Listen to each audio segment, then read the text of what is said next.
balanço das eleições reforça ao PT e ao presidente Lula a necessidade de se aproximar mais do centro. É sobre isso que a gente conversa agora com a editora de política lá de Brasília, Francine Ferreira. Oi, Francine, muito bom dia para você. Opa, agora sim. Muito bom dia para você, Thalita, Ibrahim, para todo mundo que nos acompanha aqui no Tempo News, primeira edição. Pois é, o primeiro turno já tinha dado um gostinho disso, o segundo turno indicou mesmo que para pensar em um 2026 e para pensar até numa governabilidade aí nesses pouquinho mais de 2 anos do presidente Lula à frente da presidência da República, vai ser necessário se aproximar mais ainda do centro, né? O que tudo indicou foi o PSD, por exemplo, venceu em 891 prefeituras, vai comandar, se a gente for pensar em termos de população, 37 milhões de pessoas. O MDB vem depois com 864 e esse ranking continua com outros partidos de centro, como o PP e União Brasil. O PT, se a gente for olhar, terminou o segundo turno aí o balanço com 252 prefeituras, melhor do que 2020, mas ainda um número considerado baixo, como a gente já vem mostrando aqui, uma vez que Lula está aí no comando do Palácio do Planalto. A avaliação de tudo isso é que Lula pode atuar em algumas cidades importantes com esses partidos de centro, como, por exemplo, Igor Normando, do MDB, que venceu em Belém do Pará. Tem também o próprio Fuad Noman, em Belo Horizonte, que é do PSD, partido, inclusive, que tem dado aí um amplo apoio para o Lula nas votações do Congresso Nacional. E o PT conseguiu um nome de destaque aí do próprio partido, apenas em Fortaleza, com Evandro Leitão, que sofreu outras derrotas também importantes. A avaliação é a seguinte, que para uma reforma ministerial, que todo mundo já está prevendo aí para janeiro, para as presidências da Câmara e do Senado, e também aí até para a questão das emendas, que está com todo esse imbróglio no Supremo Tribunal Federal, o pagamento está aí suspenso, né, enquanto o Congresso Nacional tenta, de certa forma, resolver isso, até mesmo com a participação do governo. O governo vai entrar mais nessas questões justamente para se mostrar aí como, digamos que, um partido com quem o Centrão vai querer conversar. E aí, quando a gente pensa em 2026, a ideia é justamente trazer mais o PSD e esses outros partidos para perto, tirar um pouco ali da direita para que o PT venha mais forte em 2026. E isso também, digamos que coloca mais lenha na fogueira nessa conversa de uma renovação interna do PT, trazendo um nome no lugar de Gleisi Hoffmann, que está desde 2017 na presidência do partido, justamente para quê? Para conseguir conversar com esses outros partidos. E um outro recado importante também que está sendo analisado nos bastidores do Planalto é justamente isso, de que as eleições municipais também deram um recado forte sobre a polarização, que se nas eleições passadas foi um tema que realmente pautou e que definiu as eleições, hoje o quê? Hoje talvez o eleitorado está querendo conversar sobre outras coisas e está querendo deixar de fora essa disputa tão acirrada entre Lula e Bolsonaro. Entre esses eleitores que já estão, digamos que na bolha desses dois padrinhos políticos, isso continua sendo uma pauta forte,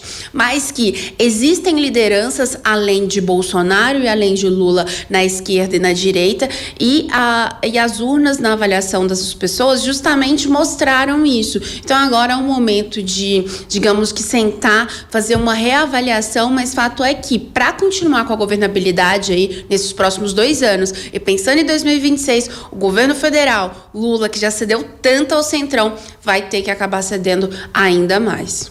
Fran, queria lhe perguntar objetivamente sobre uma questão e com uma pitada histórica. Já estávamos no jornalismo nesta época, quando, nos governos do PT, estávamos, eu tenho certeza. Você, né? Fale por você. A Fran pode dizer assim, fale por você, né? Eu sei seus cabelos brancos. Mas acho que já estávamos, pelo menos lendo e assistindo jornais, quando havia dentro do PT, e muito feito pelo presidente Lula à época do final ali do seu segundo mandato e antes da decisão sobre Dilma Rousseff, uma discussão sobre como pensava-se em Eduardo Campos do PSB para ser um sucessor do campo de esquerda, considerando que a rejeição ao PT vinha aumentando ano a ano, e o próprio presidente Lula vislumbrava que seria necessário construir um campo um pouco mais alargado do que apenas a esquerda eminentemente petista.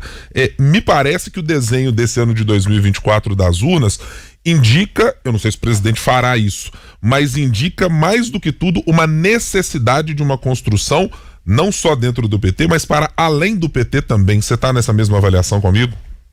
Exatamente, Guilherme. Até se a gente parar para pensar que em capitais importantes como São Paulo, né, como Rio de Janeiro, por exemplo, o governo decidiu apoiar outros nomes, né? PSOL com Guilherme Boulos, né, que acabou saindo derrotado, mas no Rio de Janeiro, Eduardo Paes com o PSD venceu lá. E outro nome também que a gente pode destacar aqui do primeiro turno, que acabou saindo vitorioso desse campo de esquerda e que é visto como um nome forte aí para as próximas eleições. Não vamos, talvez ainda cedo para falar da presidência, mas diante dessa falta de nomes, né, também não tem sido descartado, é o próprio João Campos, né, do PSB em Recife.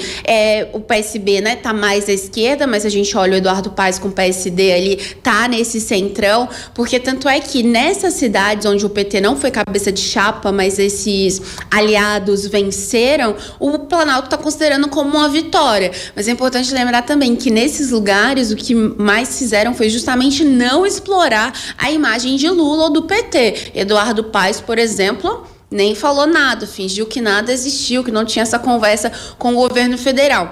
Mas fato é que agora, a partir de agora, abre esse leque e, digamos assim, a gente sabe desse governo de coalizão, desse toma lá da cá, né, dessa governabilidade, e Lula foi muito criticado quando iniciou esse terceiro mandato, justamente por quê? Porque abriu muito espaço ali para o Centrão, né? Você pega os principais ministérios, quem comanda são nomes do Centrão, mas agora isso vai ter que se ampliar ainda mais. Para 2026, aumenta não só essa rediscussão interna no PT, mas isso muito bem que você falou, de que talvez o nome de um sucessor ou de alguém que vai mudar esses caminhos aí venham justamente desses nomes de outros partidos. Porque se você pensar hoje no PT, quem seria um nome para ir substituir Lula em 2026? Porque ele já disse que não, né, vai tentar a reeleição se não tiver um outro jeito. Fernando Haddad, hoje o ministro tem uma rejeição também muito forte. Então, assim, agora é justamente essa hora de começar a calcular, porque 2026, a gente já começou a falar, tá logo ali, né?